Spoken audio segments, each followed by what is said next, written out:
Chandrababu mark రాజకీయాన్ని లోకేష్ అందుకుంటారా? తమ్ముళ్ళు కోరుకునే విధంగా లోకేష్ రాటుదేల్తారా?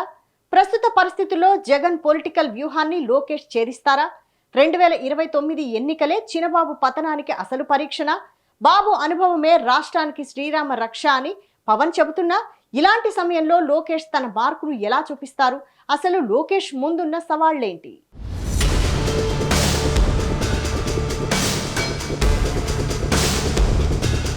చరిత్రను ఒక్కసారి వెనక్కి తిరిగి చూస్తే 1995లో చంద్రబాబు పార్టీ పగ్గాలు చేపట్టినప్పటి పరిస్థితులకు ఇప్పటికీ నక్కకు నాగలోకానికి ఉన్నంత తేడా ఉంది. కానీ ప్రస్తుతం లోకేష్ పరిస్థితి వేరు. ఇప్పుడు చంద్రబాబు పూర్తి ఆరోగ్యంతో ఫుల్ ఫామ్ లో ఉన్నారు. జనసేనాని పవన్ కళ్యాణ్ లాంటి మిత్రులు కూడా బాబు అనుభవమే రాష్ట్రానికి శ్రీరామ రక్ష అని చెబుతున్నారు. ఇలాంటి సమయంలో లోకేష్ తన మార్కును ఎలా చూపిస్తారు అనేది అందరిలో ఆసక్తి నెలకొంది. టీడీపీ క్యాడర్లో లోకేష్ పట్ల పూర్తి విశ్వాసం ఉంది. యువగలం పాదయాత్రతో ఆయన తనలోని పోరాట పటిమను నిరూపించుకున్నారు. కానీ క్యాడర్ నమ్మకం వేరు, ప్రజల తీర్పు వేరు.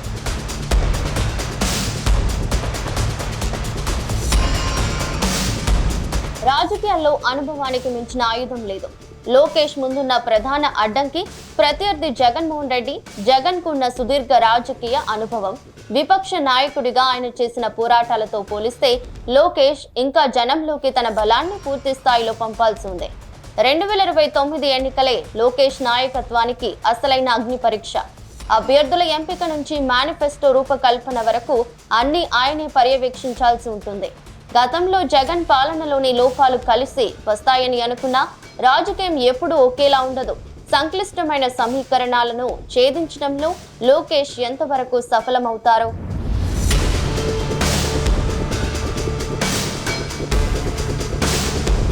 రాజకీయాల్లో గెలిచినప్పుడు పూలదండలు వేసే చేతులే ఓడితే రాళ్లతో దాడి చేస్తాయన్నది నిర్వివాదాంశం.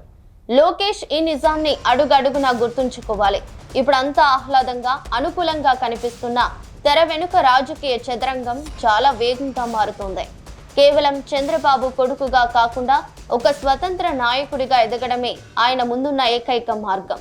పార్టీని నడపడం అంటే ఆషామాషీ వ్యవహారం కాదు. వేల సంఖ్యలో ఉన్న కార్యకర్తల ఆశలు, కోట్ల మంది ప్రజల భవిష్యత్తు ఇప్పుడు లోకేష్ నిర్ణయాలపైనే ఆధారపడి ఉన్నాయి.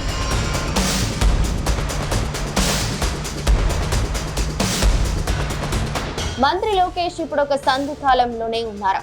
అటు తండ్రి నీడ నుంచి బయటకు రావాలి, ఇటు బలమైన విపక్షాన్ని తట్టుకోవాలి. 2029 నాటికి టీడీపీని ఒంటి చేత్తో నడిపించే స్థాయికి ఆయన ఎదగాలి. తనకంటూ ఒక ప్రత్యేకమైన లోకేష్ స్టైల్ ఆఫ్ పాలిటిక్స్ ను ప్రజల్లోకి తీసుకెళ్లాలి. ఐటీ మంత్రిగా ఉన్నప్పుడు ఆయన చూపిన వేగం ఇప్పుడు పార్టీ నిర్మాణంలో చూపించాల్సిన అవసరం ఉంది.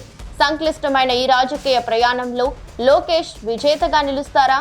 తన నాయకత్వంలో సైకిల్ ను మళ్లీ విజయ తీరాలకు చేరుస్తారా అనేది కాలమే నిర్ణయించాలి. ఏది ఏమైనా తెలుగుదేశం పార్టీ భవిష్యత్తు ఇప్పుడు నారా లోకేష్ చేతుల్లోనే ఉంది.